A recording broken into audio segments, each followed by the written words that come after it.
Let's see how to unlink a device from your account.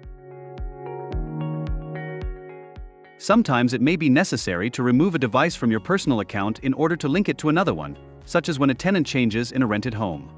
Unlinking from the Klima-Vemmer app.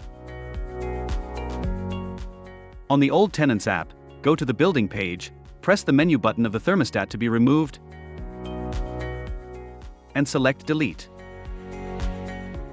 Once deletion is confirmed, the thermostat icon will no longer be visible, and the phone icon will start flashing on the Daphne Wi-Fi display. You can now pair the Daphne Wi-Fi with a new user through the configuration procedure. Unlinking from the smart thermostat.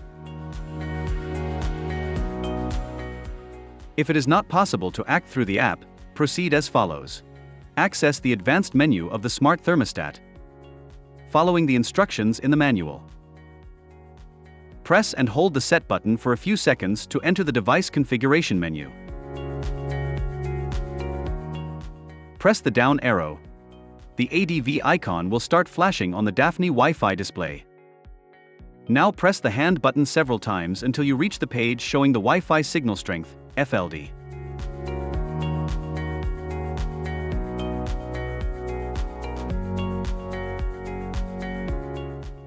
Wait until the Wi-Fi icon becomes steady and then starts flashing again. Now press and hold both arrow buttons simultaneously until the display shows DEL. The phone icon will start flashing on the Daphne Wi-Fi display. Return to the main screen of the smart thermostat by holding the Set button for a few seconds. The phone icon will remain flashing. You can now pair the Daphne Wi-Fi with a new user through the configuration procedure.